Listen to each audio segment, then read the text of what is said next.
안녕하십니까. 둔산동 동아쌤입니다. 이제 학생들이 이제 수업 어떤 식으로 하세요? 이렇게 물어보고 학부모님들도 어떤 식으로 지도하세요? 이렇게 해서 정리한 겁니다. 그리고 이제 옆에 있는 학생도 오늘부터 수업을 해야 되는데 수업하기로 결정을 하고 해야긴 해야 될 것 같은데 뭘 해야 돼요? 이렇게 해서 표로 정리했습니다. 이게 이제 자기주도 학습을 겸해서 수업하는 방법입니다. 이제 저는 수업을 하면 앞서가는 것보다 뒤에서 보조하고 따라가지고 뒷받침해주는 걸 좋아해요. 그냥 네 앞에 네가 얼마나 많이 하더라도 그걸 다 뒷받침해주고 싶은 거예요. 자, 이게 공부법에 대해서 공부법이 9단계로 나오면 자 9하고 1이죠. 그럼 뒤집으면 돼요. 이거는 뭐라고요? 1등급. 이거는 뭐라고요? 2등급, 3등급. 여기는 뭐라고요? 9등급. 공부법의 단계도 이렇게 공부를 해야 되고 수업도 이렇게 공부법 단계에 맞춰서 하는 겁니다. 자, 이건 점수입니다. 이게 30점. 이거 하면 30점, 40점, 80점, 85점, 90점, 95점 선 나오고 95에서 100점 사이는 학생이 실수를 안 해야 되거든요. 그냥 실수를 안 하고 퍼펙트하게 실수를 잡는 영역이에요. 네. 그래서 이거는 학생이 해야 될 영역일지도 모르겠어요. 오래 걸리고. 자, 그래서 첫 번째는 이제 용어예요. 그래서 어떤 거든 두세 번은 빠르게 읽고, 용어를 A4에다가 용어를 써와요. 쭈루룩. 그러면 용어만 설명하느냐? 그렇지 않아요. 옆에 있는 관련 용어, 그거와 관련돼서 입시에서 필요한 용어들, 그때 관련해서 용어를 설명을 해줍니다. 그러면 모르는 단어를 설명을 끝났으니까 그러면 이제 단어는 쌤 여기에 있는 단어도 알고 이것도 단어 알고 이것도 단어 아는데요. 무슨 뜻인지 모르겠다고. 예를 들어서 성철 스님이 산은 산이요 물은 물이다 그랬어. 무슨 뜻이야? 이런 거를 밑줄 쳐오면 형광펜으로 볼펜으로 밑줄 쳐오면 이거를 설명을 해주면서 이게 문장이잖아요. 길고. 네. 그걸 간단하게 요약해서 암기할 수 있게 요약 정리하는 방법까지 수업을 합니다. 자, 그러면 이 요약 정리는 어디에 있느냐? 결국에는 단원 정리에 있거든요. 그러면 단원 정리를 읽어보고 이렇게 내용 정리를 읽고 질문을 써와요. 이거는 무슨 뜻인지 모르겠어요. 거기에 턱 나오거든요. 고답적, 관조적. 그러면 그 내용, 주제의 흐름에 맞추어서 이 주제가 이 글 갈래에 따라 이런 구조로, 이런 특징에서 표현법이 뭐고 수사법이 뭐고 하면서 요점 정리본을 스크랩으로 쭉 설명을 해줍니다. 그러니까 이거만 해오면 요거 해주고 이 문장을 쳐오면 요거 수업해주고 요거까지 해오면 요건데 이걸 한꺼번에 다 해왔어 나는. 그러면 세 개를 뭉뚱그려서 한꺼번에 해줍니다. 자, 이게 뭐냐고요? 기초공부예요. 기초공부. 그래서 50점이 넘어가면 자, 이제는 문제를 풀어야 돼요. 어디까지? 여기까지. 2단계로 문제를 풀어요. 문제를 풀고 문제를 풀면 오답했을 때 자, 3번을 하면 내가 3번을 고른 이유를 써놔야 돼요. 3번 쭉 나와요. 내가 처음에 이걸 고른 이유. 이걸 고쳐줘야 되거든요. 왜? 5번이 답인 이유 해설 보잖아요. 애들이 해설 다 쓰는데 해설과 관련된 몇 개의 단어만 쓰는 거예요. 힌트로. 그래서 생각해보고 까먹으면 다시 보진다고.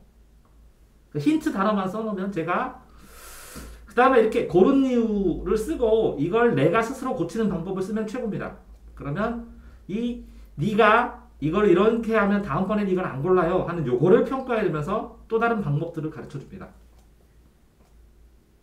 이해됐어요? 네. 뭐라고요? 어떤 오답을 내가 고른 이유와 개선 방법 이렇게 써놓는 게 좋아요. 근데 이게 정답이에요. 그러면 요거에 간단한 단어만 써놓고 이걸 현장에서 내가 찾을 수 있는 방법, 공부하는 방법이나 찾을 수 있는 방법을 딱 써놓으면 제가 이거를 평가해주고 이렇게 찾는 게 어때? 이렇게 찾는 게 어때? 하고 다양한 생각들을 또 알려줘요. 그래서 생각이 심화됩니다. 자, 보통 오답 정리하면 요거만 해요. 이거. 정답 이유만, 해설만 읽어보고 끝. 이걸 현장에서 어떻게 찾아야 되고 요거를 안 없애면 둘 다 떠올라요. 시간이 한참 지나면. 그럼 결국은 또 이거 찍어요. 그러니까 이걸 완전히 없애야 되기 때문에 써놓는 거예요. 그래서 오답 정리하는 법 어쨌든 오답의 이유를 심화 있게 설명하고 오답을 예방하는 방법, 풀이법, 체크법 이런 걸 가르치는데 이게 이제 자습서 수준입니다. 자습서. 그렇게 해서 오답 정리를 하면서 문제를 풀어요, 이렇게. 그런데 이 틀린 문제를 이렇게 수학이든 영어든 그러면 이거를 이 틀린 문제가 뭐 3번이고 그러면 이걸 한 줄로 정리할 수 있고 간단한. 아, 이거는 중군, D는 0이야. 이렇게 써놓든지. 아니면 이거를 세 줄 정리해서 이 과정에서 이 과정에서 요 과정으로 넘어가야 돼. 그런데 내가 요 과정에서 요거를 생각 못했음. 다음번에는 이거 주의. 이런 식으로 써놔도 되고. 어떤 거는 서너 줄로 자세하게 정리 쓰고 문제 쓰고 해설도 다 써놔도 돼요.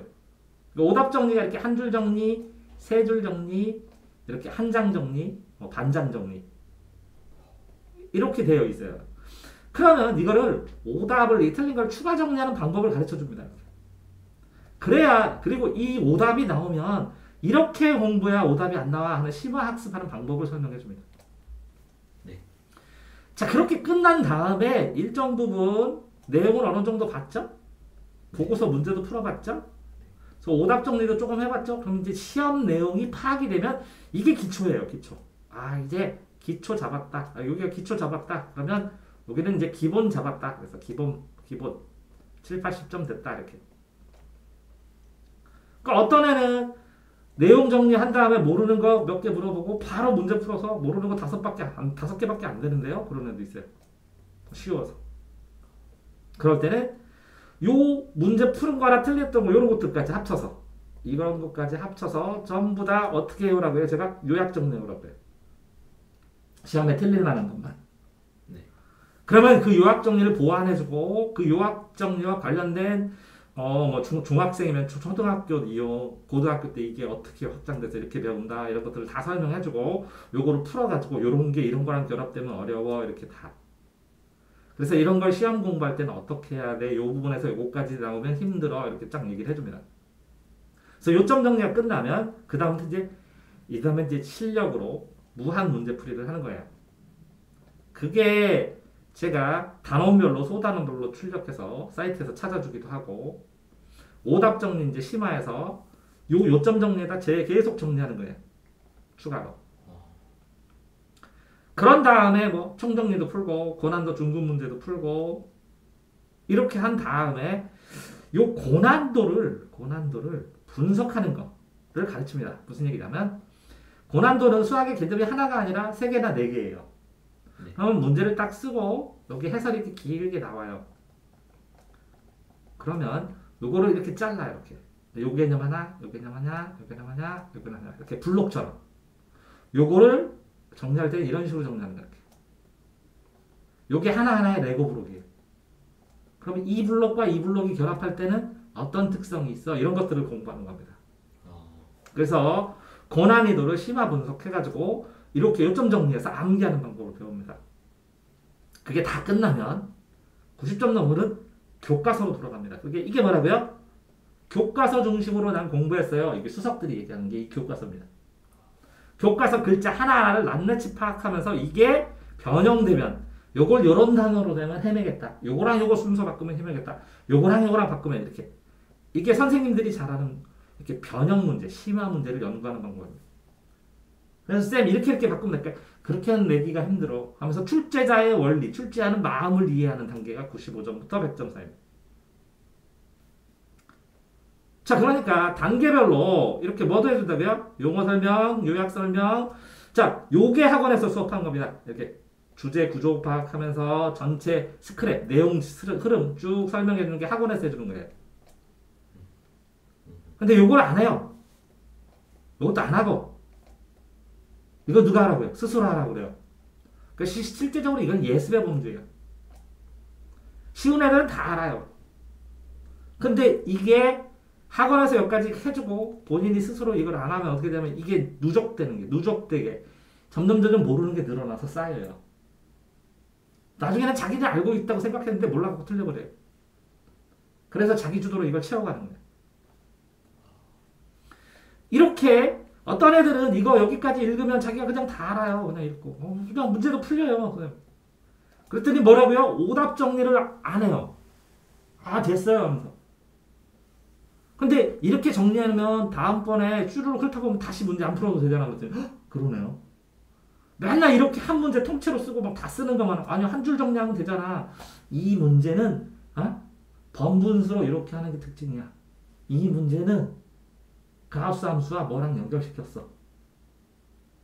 이런 문제를 할 때는 다 쓴 다음에 순차적으로 대응시켜서 지운 다음에 풀어야 돼. 이렇게 써놓으면 쫙 하면 그 몇백 개가 되면 엄청난 노하우가 되는데 시험 문제 풀 때는 아 이거 아이디어 좋다고 해서 다 까먹어. 그리고 또 처음부터 다시 해. 그러니까 시간이 없지. 이해됐어요? 네. 그래서 이걸 정리해오라고 시켜요. 정리하는 방법을 가르쳐주고 정리해오면 추가로 정리를 해주고.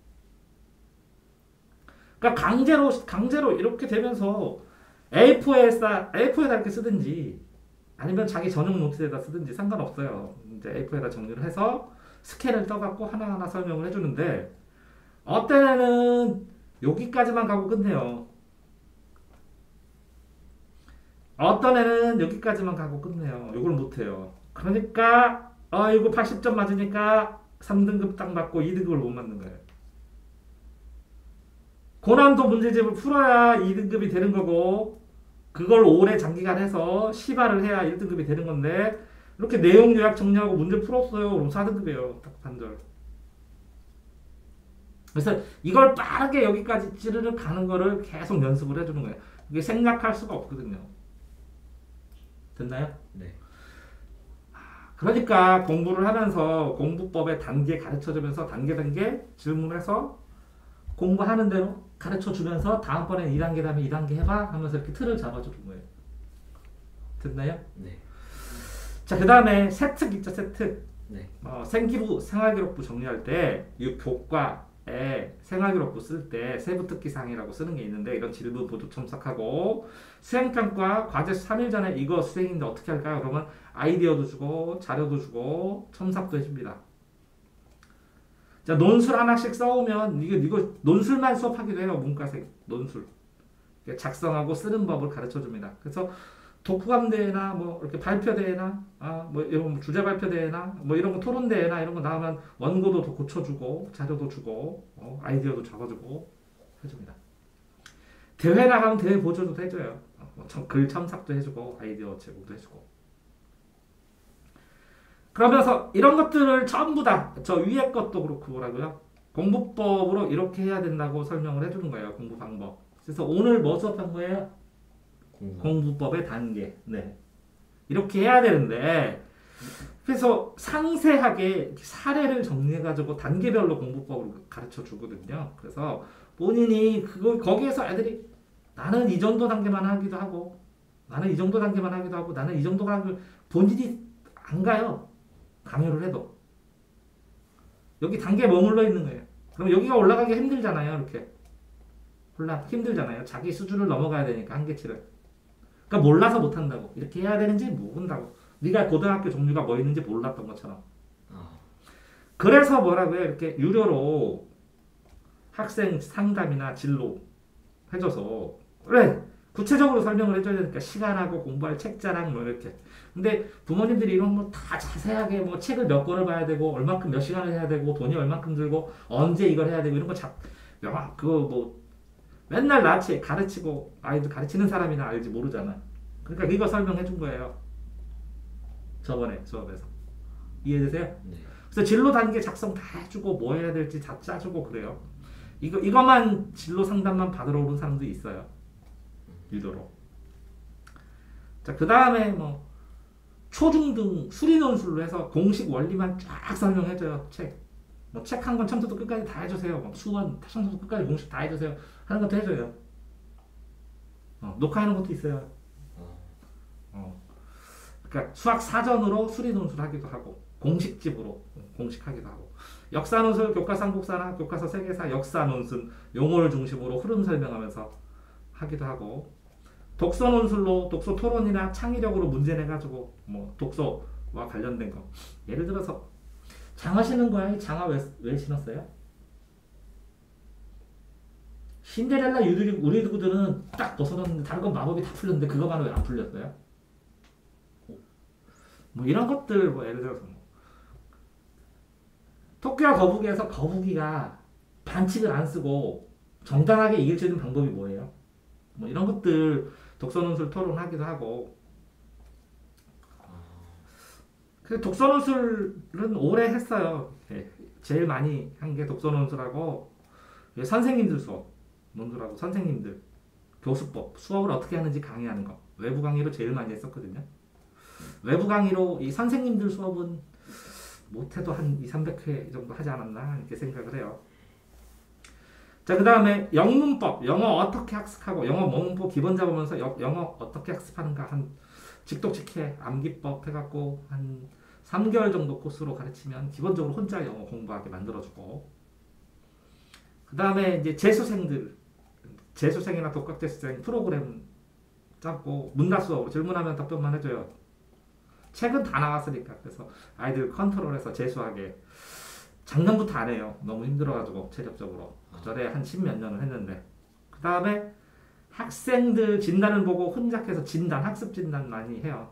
예를 들어서 어떤 학생이 수학 연습장 가져오면 여기에 50가지 네 수학 연습장에서 보이는 네 수학에 대한 50가지 특성 뭐 이런 거 녹화해서 내 유튜브에 올리고 그랬거든요. 네 수학 책, 네 수학 공부한 흔적을 쭉 주고 너한테 고쳐야 될 100가지 찾으라면 100가지 찾아요. 그 다음에 초청 특강으로 이렇게 도서관 이건 한 50 넘어서 이제 50 넘어서 은퇴했어요. 나 말고 젊은 사람도 이제 해야지. 그래서 학교에서도 부르고 많이 다녔어요. 그래서 테마별로 특강해서 초청해서 많이 돌아다녔는데 지금은 이제 안 하고 있죠. 그다음에 이제 요즘은 늘은 건 이거예요. 비대면으로 질문해요. 이메일 보내서. 그러면 영상으로 녹화를 다 해서 10분당 얼마씩 이렇게 받아요. 유료로. 내용에 따라서 영상 녹화로. 그러니까 교육 질문이든 논술 첨삭이든 그 이메일로 자료를 보내면 내가 유튜브에 영상 녹화하는 것처럼 쫙 녹화를 해서 이메일로 비공개로 보내드려요. 이해돼요? 네. 이런 것도 해요. 그러니까 별거 다 하죠. 정말. 그러니까 뭐 하면 돼요. 본인은 학생이니까. 공부 어떤 방식이든 공부하면 이 방식으로 했으면 그 다음에 이거 해야 돼, 이걸 보완해야 돼, 이거부터 해야 돼 이렇게 가르쳐 주는 건데 지금 뭐 가르쳐 주는 거예요? 공부 방법 단계요. 그래서 뭐부터 해야 된다고요? 읽고. 자, 지우개 볼게요. 뭐 하라고요? 읽고 내용 정리에다가 중요한 거 골라 쓴 다음에 물어봐. 네. A4에다 이거 간단하게 단어만 써와도 해줘. 주르륵 A4 반첩고 그다 단어만 쭉 써와도. 책도 갖고 오면 주르륵 설명해줘요. 그 다음에 이거 요 부분 요만큼 부분 이런 거 이제 다 해주세요. 그러면 수학에다가 형용 편지지. 수학 2학년 형용 편지지. 그런 것처럼 구체적으로 요 부분이 여기 이해가 안 된다고, 요 부분이 암기가 안 된다고, 요 부분을 요거랑 정리하는 방법을 모르겠다. 이렇게 구체적으로 질문하면 구체적으로 답변해줘요. 그 다음에 풀면 돼요. 일정 부분 풀고 공부한 다음에 이걸 합쳐서 요약 정리를 한 다음에 여기다가 이제 무한 풀이를 하면서 추가 정리하는 거. 순서 알겠어요? 네. 그런 다음에 이제 더 이상 문제 푸는 게 더 이상 풀 게 없어요. 그럴 때는 심화 변형 문제라서 요거를 이렇게 나오면 만점을 못 맞게 아이들 바보 만들 수 있겠구나. 이걸 이렇게 내가 질문하는 거 답변 못 하더라고. 정하시는 교양이 알잖아. 네. 저 그럼 개미야 별장이도 알잖아. 네. 별장이 놀기만 했는데 학교 어디서 났어? 이거 봐. 나는 질문하는데 사람들이 질문 안 하잖아. 변형을 연구 안 하니까. 그런 것처럼 당연한 건데 읽어서 완전히 뿌리채까지 완전히 변형해가지고 내도 충분히 대응할 수 있을 만큼 연구하는 게 쉽까? 교과서 중심으로 공부할 때 제일 처음에 뭐 읽어야 돼? 교과서. 제일 마지막에 뭐 읽어야 돼? 그래서 교과서 중심으로 수석하잖아. 자, 수업 어떻게 하는지 알겠죠? 네. 자, 근데 복잡하게 안 할게요. 그냥 본인이 오늘 공부해갖고 오늘 질문을 A4를 한 장을 쓰고 가면 돼요. 질문이든 뭐든. 네. 그럼 다음에 오자마자 이거를 수업을 해줘요. 네. 또 그날 또 한 장 써놓으면 돼요. 그러면 그것도 뭐라고요? 다음날 오자마자 해줘요. 됐어요? 네. 공부해서 뭐라고요? 이해 안 되는 거, 설명 듣고 싶은 거, 모르는 거, 아니면 네가 네 말로 질문. 나 어떤 애가 질문했어요. 왜 살아요? 이렇게 답변해주고. 왜 살아요? 그래서 답변해주고. 몇 번 했다고요? 8번 과외하는데 7번. 그래서 여덟 번째 왜 살아요? 그래서 답변해줬어요. 다 다른 방식으로. 왜 살아요의 경제적 이유, 왜 살아요의 정치적 이유, 왜 살아요의 도덕적 이유, 왜 살아요의 청소년과 어른의 사는 거에 대한 차이, 그 관점 차이. 왜 살아요? 어떻게 살아요? 무엇을 위해 어떻게 살아요? 왜 살아요의 공통점과 차이점. 이렇게 쭈르륵 했어. 그랬더니 내가 이제 부모님 불러갖고 얘 왜 사는 건 이거 100번 물어봐도 답해줄 수 있는데 시험 점수는 못 올리니까 과외선생 따로 구하시라고 그랬더니 아빠가 과외선생 따로 구했어. 그래서 나는 왜 살아요? 하고 질문해. 막 물어봐. 근데 이 사람이 질문해도 답변을 안 해준대. 선배 나간대. 근데 나한테 쌤이 이 수업도 하면서 질문도 받을 수 있어요? 근데 네가 수업 질문 안 하잖아. 그렇소. 진짜 싫어요. 그러니까 질문에다 쓰세요. 애국가 써놓으면 애국가 설명할 테니까. 네. 뭐라고요? 공부할 의사를 보여야 공부할 의사 표시를 하면 그냥 아는 건데도 쭉 설명하고 나 모르는 거 10분 듣느니 모르는 거만 모아놓으면 요거 30분 설명하는 게 3배 공부한 거예요. 이게 낭비 안 하고 혼자 공부했죠 이거. 네. 그러면 도움되죠. 수업 듣는 것보다. 이것도 자기가 공부하는 게 낫다고. 아는 거 왜 또 듣고 있어. 자기가 공부한 다음에 요 10분 듣는 게 아니라 요 30분 듣는 게 의사 표시하는 거 30분 듣는 게 3배 공부라고. 거기다가 이 시간은 보너스로 자기가 획득했으니까 또 다른 공부를 할 수 있잖아. 그러니까 뭐만 하면 그래서 내가 그러는데 학생들한테 요 A4에다 모르는 단어 쓰기 힘들어요? 아니요. 형광펜 치기 힘들어요? 아니요. 아니 궁금한 거 질문 간단하게 쓰면 되는데 오답 노트 책에다 해오면 내가 A4를 어떻게 정리하는지 가르쳐 준다니까. 애들이 모른다니까. 왜? 너 한 줄 정리, 세 줄 정리 다 쓰는 정리 하니까 그렇게 하면 되겠네. 여태까지 오답 정리하면 뭐 무조건 다 썼는데. 안 그래? 한 줄 정리하면 오답 정리 뭐라고? 한 시간에 50개도 할 수 있겠지? 네. 그럼 50개면 넌 책 반 권이잖아. 그러면 계속 문제 또 풀 수 있지. 시간 안 낭비하고 할 수 있는 거. 자, 그러니까 본인이 이걸 뭉뚱그려서 하던 뭐 하던 뭐를 해야 된다고. 공부한 표시를 내야 여기서 개선을 하지. 이해됐어요? 네. 공부한 표시를 고쳐서 방향성으로 계속 공부 잘하게 만들어가는 게 제가 수업하는 겁니다. 동아쌤입니다.